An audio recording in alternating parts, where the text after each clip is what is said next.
The spotlight hit Eddie Van Halen's face as he looked across the cramped backstage room at the Whiskey A Go-Go in Hollywood.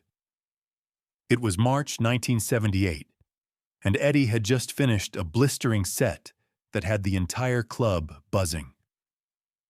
Van Halen was the hottest new band in rock, their debut album climbing the charts, and Eddie's revolutionary tapping technique was making every other guitarist in Los Angeles question their abilities.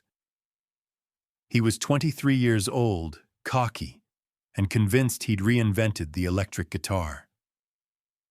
Then someone told him that Ace Frehley from Kiss was in the building, and Ace wanted to meet him.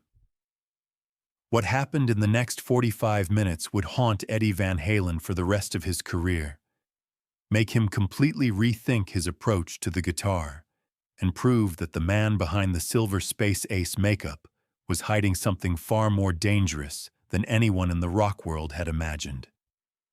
Because Eddie Van Halen walked into that room thinking he was the future of rock guitar.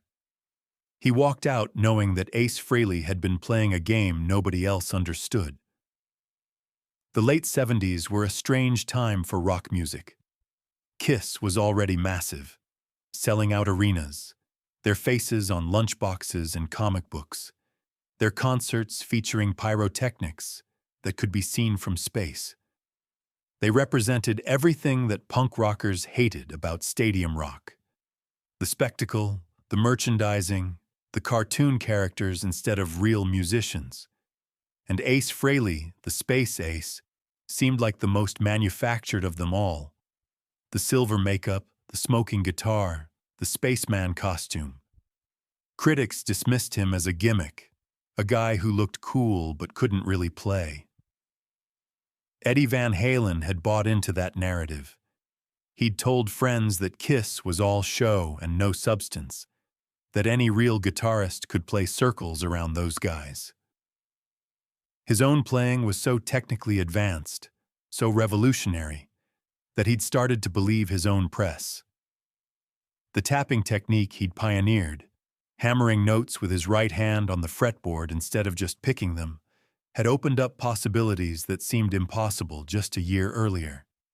He could play faster, more fluid runs than anyone. He was changing the game.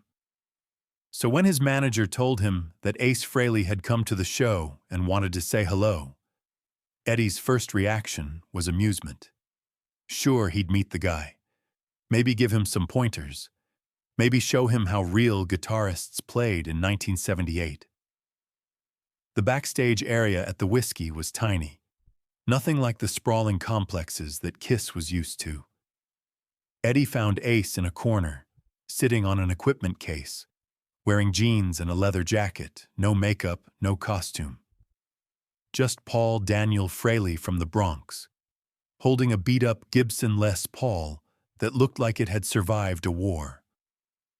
Eddie walked over, hand extended, ready to accept the compliments he assumed were coming, but Ace didn't shake his hand.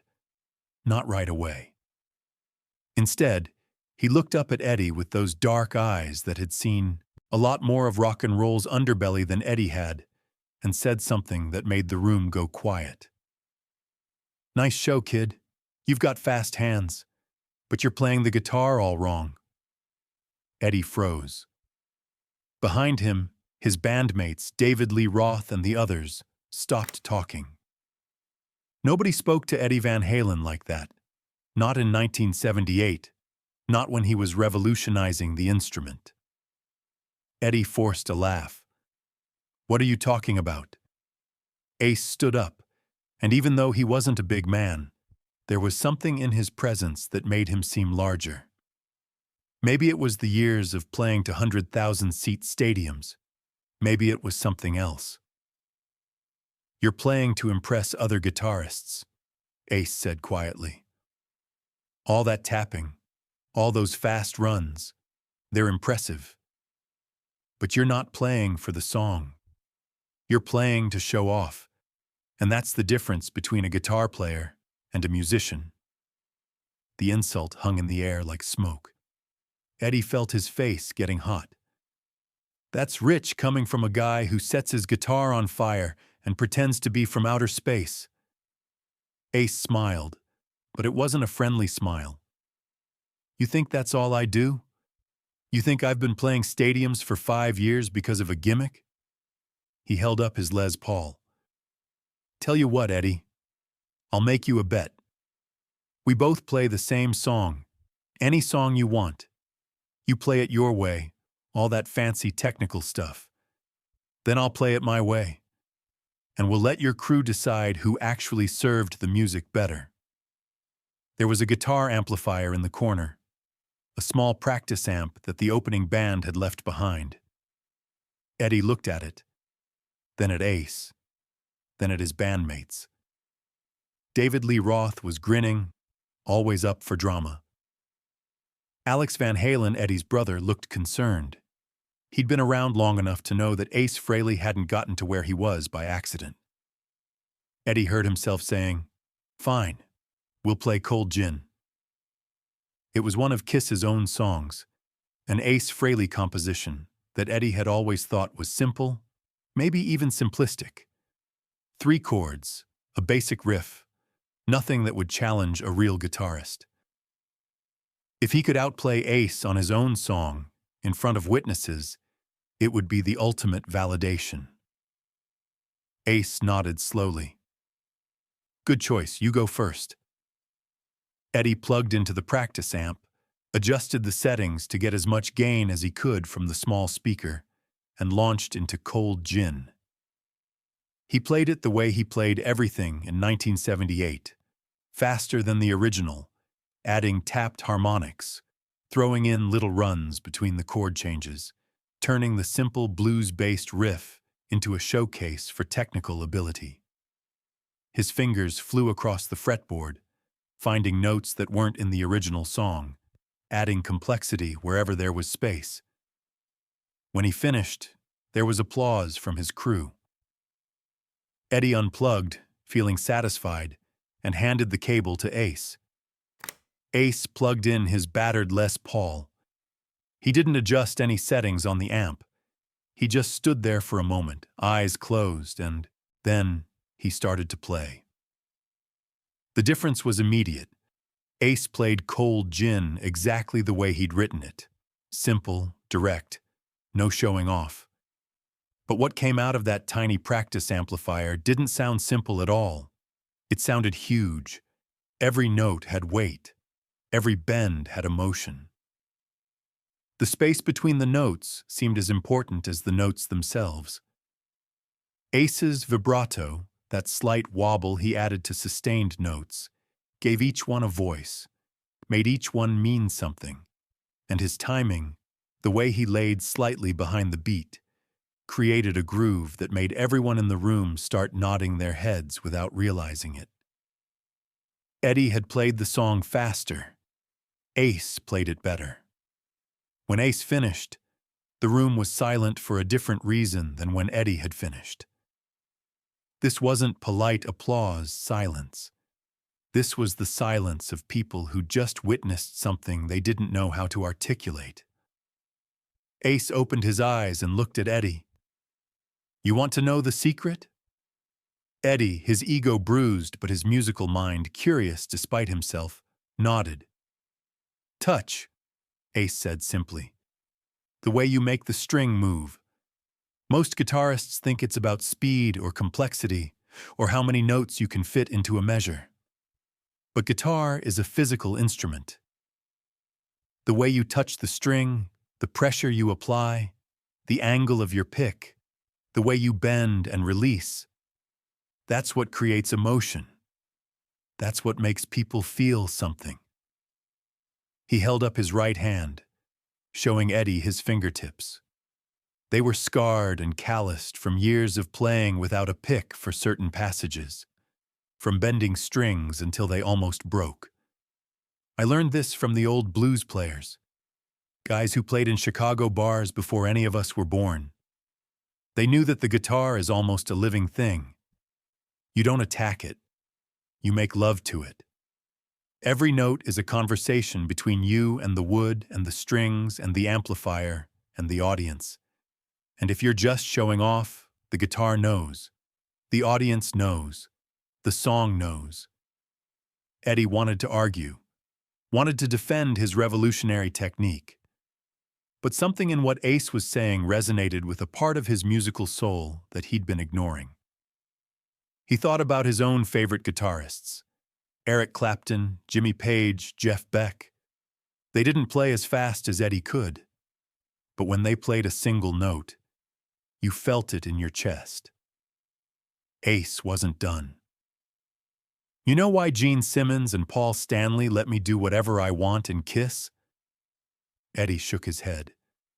Because they learned early on that my job isn't to play a million notes. My job is to make 50,000 people feel something at the same time. The makeup, the smoke, the spaceman thing, that's theater. But the music underneath has to be real, has to connect. Otherwise, it's just noise with a light show. The conversation that followed lasted for over an hour. Ace, who Eddie had dismissed as a cartoon character, turned out to be one of the most thoughtful musicians he'd ever met. Ace talked about growing up in the Bronx, teaching himself guitar by listening to records and trying to figure out what the players were doing. He talked about the early days of Kiss, playing bars in Queens and Brooklyn, learning that connecting with an audience was more important than impressing other musicians. He talked about writing songs, about how he'd composed Shock Me and Cold Gin and Rocket Ride, not by trying to be clever, but by finding riffs that moved him emotionally first. And then Ace said something that Eddie Van Halen would quote for the rest of his life. The guitar has 6 strings. Just 6. Same 6 strings whether you're playing blues in a Chicago bar or arena rock in front of 100,000 people. The players who figure out how to make those 6 strings say something true, those are the ones who last. The ones who just use the guitar to show how talented they are. They burn out. Or worse, they become a parody of themselves. Ace picked up his Les Paul again. Let me show you something else. What he played next wasn't fast, wasn't complex. It was a simple melodic phrase, maybe 8 notes, bent and sustained with a vibrato that seemed to come from somewhere deep inside the instrument. But those 8 notes communicated more emotion than Eddie's entire elaborate solo had. It sounded like loneliness, like yearning, like standing on a stage in front of thousands of people and still feeling completely alone. That's what I play when the smoke clears and the lights go down, Ace said quietly. That's the real music. Everything else is just the show. Eddie spent the next 2 hours picking Ace's brain about technique. Not the flashy stuff, but the fundamentals. Hand position, pick angle, string gauge and how it affected tone. How to use an amplifier as part of the instrument rather than just a means of getting louder. How to listen to the other musicians on stage and play in the spaces they left, rather than trying to fill every second with noise. Ace demonstrated bending techniques that Eddie had never considered, showed him how sliding into a note from below could create tension that a perfectly picked note couldn't match. He explained his philosophy of guitar tone, how he wanted his sound to be warm and full rather than sharp and cutting, because warm tones sat better in a mix with bass and drums and made the whole band sound bigger. And somewhere in that conversation, Eddie realized that Ace Frehley had been playing a completely different game all along. While other guitarists were competing to see who could play fastest or most complex, Ace had been focused on something deeper. How to make the guitar serve the song. How to create moments that connected with audiences on an emotional level.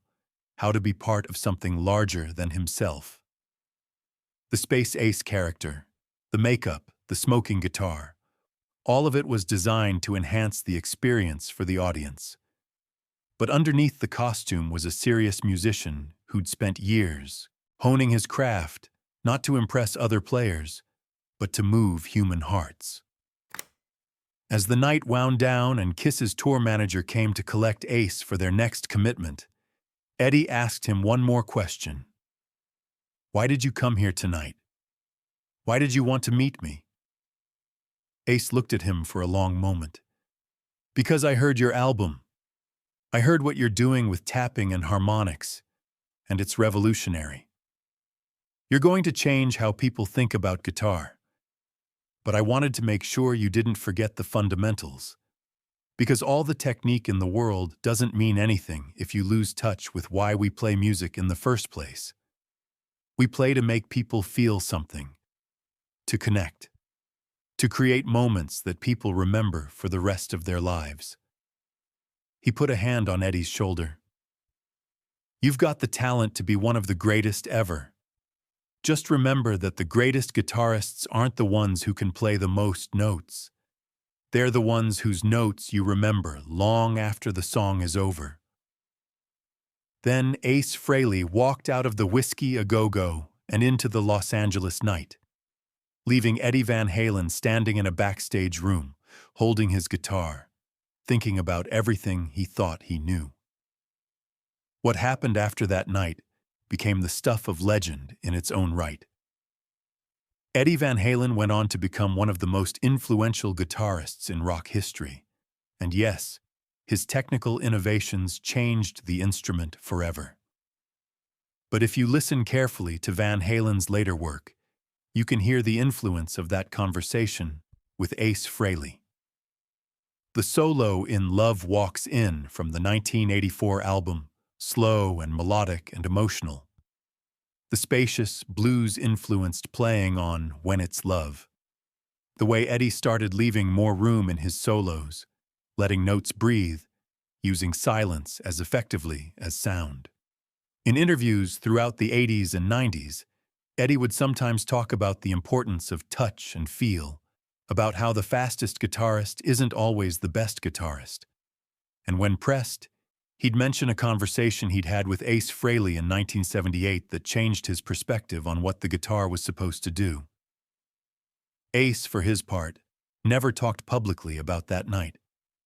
It wasn't his style to seek credit or to claim he'd mentored one of rock's future legends. He had his own struggles ahead, battles with addiction and the eventual departure from Kiss that would define the early 80s. But people who were close to Ace in those years say he kept track of Van Halen's career, would smile when he heard their songs on the radio, felt proud that maybe he'd contributed something to Eddie's musical evolution. The guitar that Ace played that night, the battered Les Paul that had seen 1,000 stages and told 1,000 stories through its scarred finish and worn frets, eventually ended up in Ace's personal collection. Years later, in interviews during his solo career and his eventual return to Kiss, Ace would occasionally mention that particular guitar as one of his favorites, not because it was valuable or rare, but because it had been with him during some of the most important musical conversations of his life.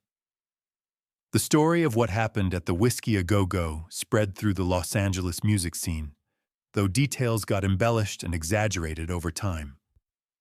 Some versions had Eddie and Ace playing for hours, trading solos in an epic guitar battle. Other versions claimed that Eddie had been so humbled he'd smashed his guitar and considered quitting music. The truth, as is often the case, was more subtle and more profound. Two guitarists from different generations and different styles had a conversation about craft, about artistry, about what it meant to truly master an instrument. And in that conversation, the younger player learned that revolutionary technique needed to be grounded in musical truth, while the older player saw that his own approaches could still inspire and guide the next wave of rock musicians. Eddie Van Halen died in 2020 after a long battle with cancer, his legacy as one of rock's most innovative guitarists secured forever. Ace Frehley continues to play and record, his status as one of the most influential guitarists of the 70s and 80s undeniable, despite the commercial excess and personal struggles that sometimes overshadowed his musical contributions. But for anyone who knows the real story of that night in 1978, there's a deeper connection between these two men than just mutual respect. There's a lineage, a passing of wisdom from one generation to the next, a recognition that beneath all the showmanship and technical wizardry, the real magic of the guitar lies in its ability to make people feel something true.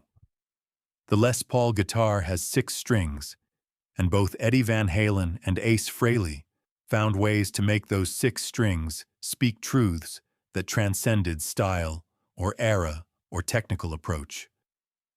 One did it through revolutionary innovation, the other through emotional depth and blues-based authenticity. And on one March night in Hollywood, those two approaches met, recognized each other, and created a moment that neither man would forget. Because in the end, that's what great musicians do. They don't just play their instruments. They use their instruments to communicate things that words can't express. Loneliness, joy, defiance, hope, the full range of human emotion channeled through wood and wire and electricity into something that moves the soul. Ace Frehley knew this instinctively, learned it from blues masters and years of playing bars before he ever put on the Space Ace makeup. Eddie Van Halen learned it that night and spent the rest of his career exploring the balance between technical mastery and emotional truth. The bet wasn't for money. The lesson wasn't about who was better. It was about understanding that the guitar is just a tool, and what matters is what you say with it. Ace Frehley taught that lesson to Eddie Van Halen in a cramped backstage room in 1978, and through Eddie, that lesson has influenced generations of guitarists who came after. Because true artistry isn't about being the fastest or the most technical. It's about being honest, being present, and making those 6 strings say something that resonates in the human heart, long after the amplifier is turned off and the crowd has gone home.